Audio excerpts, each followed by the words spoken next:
Bab 1280. Zero yang paling hebat. Kota kegelapan ditemukan. Warrior yang bertanya dengan cemberut.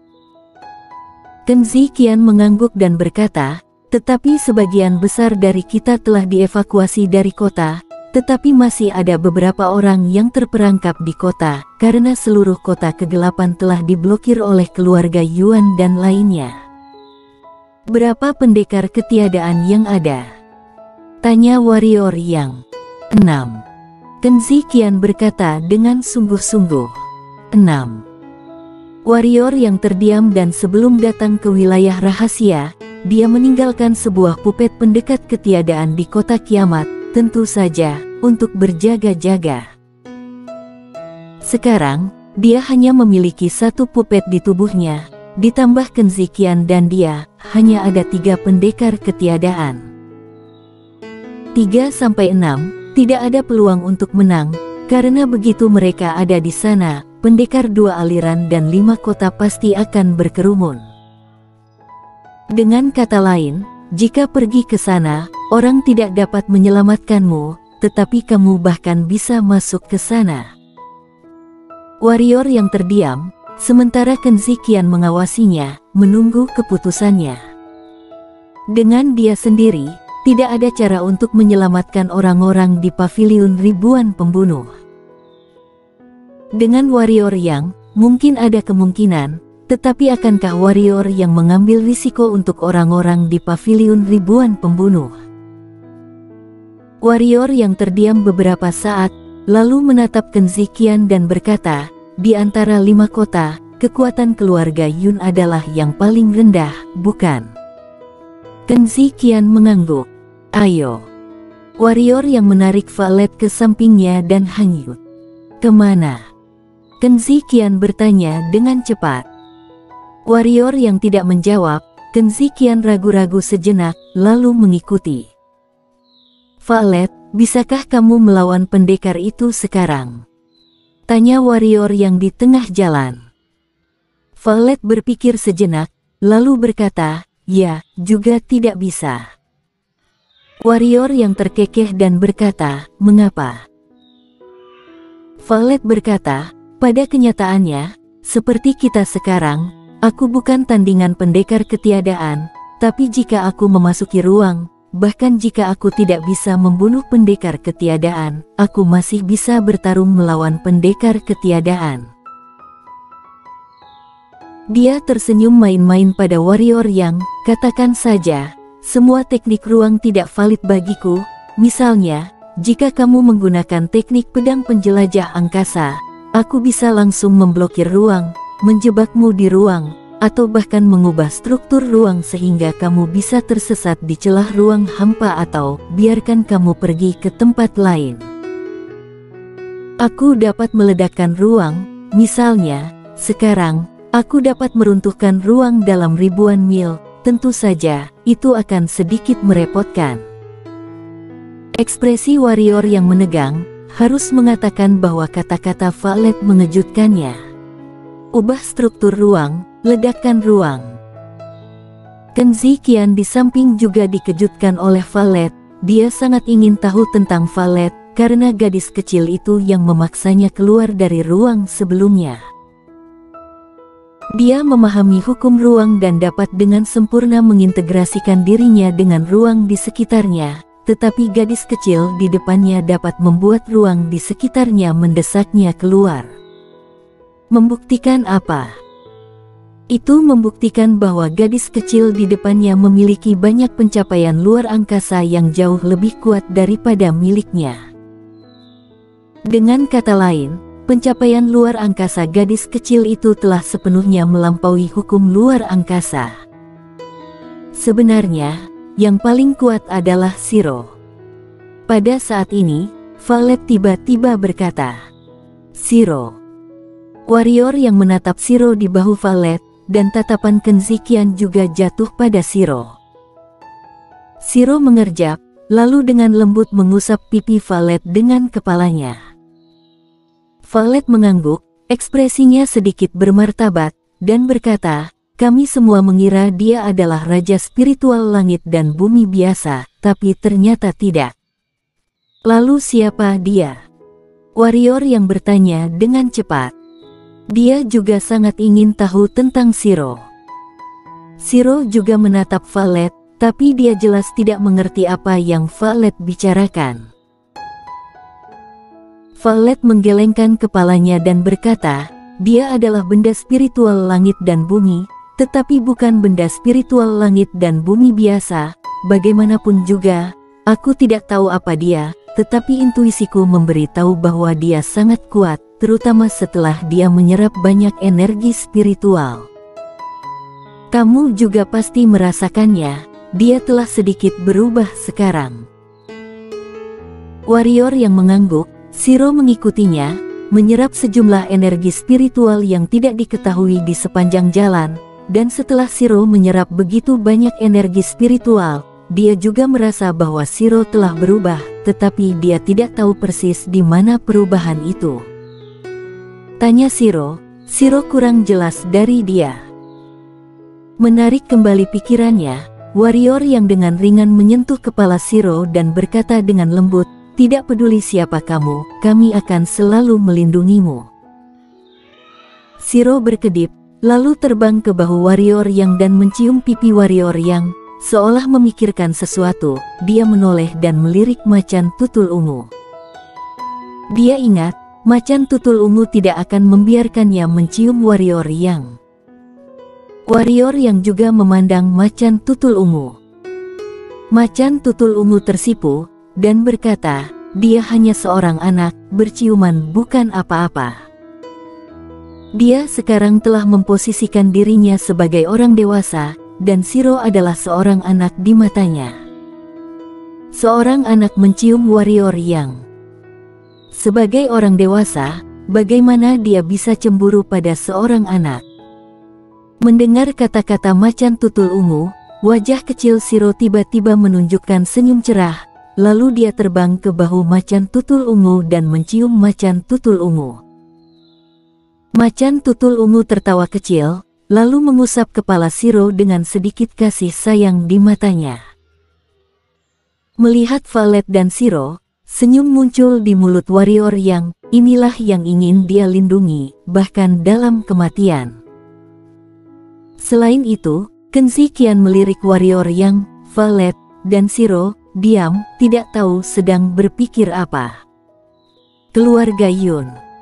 Dengan seruan, ketenangan keluarga Yun hancur. Mayat. Di pelataran keluarga Yun ada hampir 100 mayat, semuanya adalah pendekar kaisar dan setengah kaisar. Melihat mayat di halaman, wanita cantik dalam gaun istana tiba-tiba tertawa terbahak-bahak. Oke, baik untuk mati, semua orang di keluarga Yun harus mati, baik untuk mati. Baik untuk mati. Nyonya gila. Bisakah kamu tidak gila? Anakku meninggal, sekarang ayah dan kakak laki-lakinya sudah mati lagi. Aku juga gila. Ayo pergi, jangan tinggal di keluarga Yun, bahkan jika kamu tidak mati di tangan orang-orang pavilion ribuan pembunuh, kamu akan mati di tangan wanita gila ini. Wanita menyedihkan.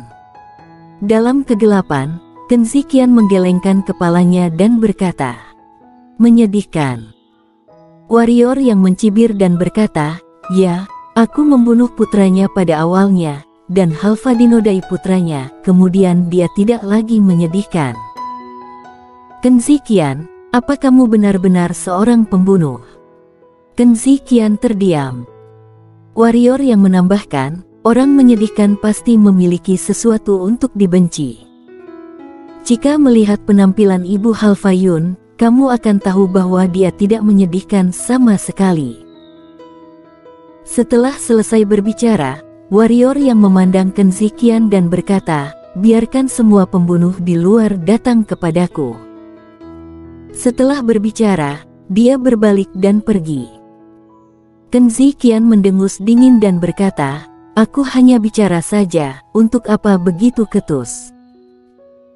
Berita bahwa pendekar kaisar dan setengah kaisar keluarga Yun telah dihancurkan segera menyebar ke telinga keluarga besar. Di luar kota yang gelap, paviliun ribuan pembunuh telah mengambil tindakan. Di lapangan, sesepuh berkata pelan. Mereka akhirnya tidak tahan lagi, kata Olga di samping. Terus mengepung dan menekan para pembunuh paviliun ribuan pembunuh di kota. Atau apakah ingin berurusan dengan ketua paviliun ribuan pembunuh? Nialin yang berada di samping Olga berkata, tentu saja terus tinggal di sini untuk mengepung. Penatua Yuan berkata dengan suara rendah, mereka tidak datang untuk menyelamatkan si pembunuh di dalam dan pergi untuk menghancurkan keluarga Yun. Tentu saja, tujuannya adalah untuk membiarkan kita menyerahkan kota kegelapan. Bagaimana kita bisa melakukan apa yang mereka inginkan? Tapi jika Olga ragu-ragu, Penatua Yuan berkata, aku tahu kekhawatiranmu, kita tidak bisa menyerah di sini, dan kita tidak bisa hanya duduk dan mengabaikan ketua paviliun. Omong-omong, dia melirik kerumunan dan berkata, semuanya, jika kita menggabungkan 5 keluarga dan 2 sekolah, setidaknya harus ada 20 master dari pendekar alam. Kerumunan itu terdiam. Harus ada lebih dari 1 master dalam pendekar dari ranah 5 keluarga besar dan 2 sekte, tetapi siapa yang akan mengekspos semua kartu? Perlu kalian ketahui, meskipun sekarang ini semua orang bekerja sama, antar keluarga, semuanya didasarkan pada kepentingan. Selama kepentingannya cukup, atau kepentingannya dirusak, mereka akan segera memalingkan muka. Menyimpan kekuatan. Langkah ini tidak diperuntukkan bagi warrior yang, tetapi untuk berjaga-jaga. Sederhananya, keluarga besar dan sekte tidak sepenuhnya percaya satu sama lain. Pada saat ini, lelaki tua itu berkata lagi, semuanya, aku mengerti apa yang kalian pikirkan, dan keluarga Yuan juga mengerti, tetapi jika kita saling menyimpan kekuatan, saling mencela, atau bahkan saling curiga, bahkan jika kita akan menghancurkan paviliun ribuan pembunuh dan membunuh warrior yang, kita pasti akan mengorbankan banyak orang, dan bahkan mungkin dikalahkan oleh mereka secara individu. Aku pikir kalian pasti tahu betul bahwa jika ada keluarga dan sekte bangsawan kita berperang melawan paviliun ribuan pembunuh dan warrior yang sendirian, keluarga Yuan tidak bisa, karena mereka adalah pembunuh, mereka bermain yang gelap.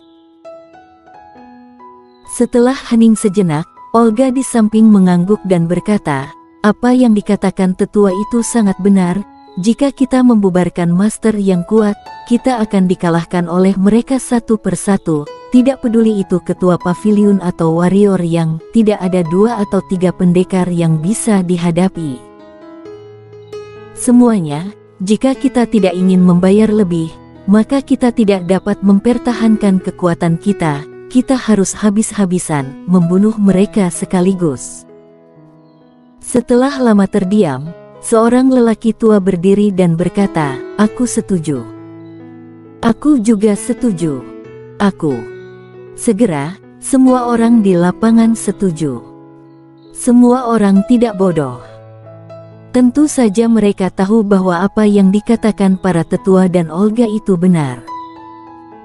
Paviliun ribuan pembunuh dan warrior yang memang tidak sebaik mereka, tapi masalahnya, ini adalah pembunuh. Mereka tidak bertarung secara langsung. Mereka hanya mencari peluang melakukan serangan diam-diam. Hal semacam ini sangat menakutkan. Melihat bahwa tidak ada keberatan dari semua orang, sesepuh mengangguk dan berkata, beritahu Tuan klan untuk berkumpul, tinggalkan 5 orang di sini, dan kita semua akan pergi untuk membunuh ketua paviliun. Bagaimana cara menemukan mereka? Olga bertanya.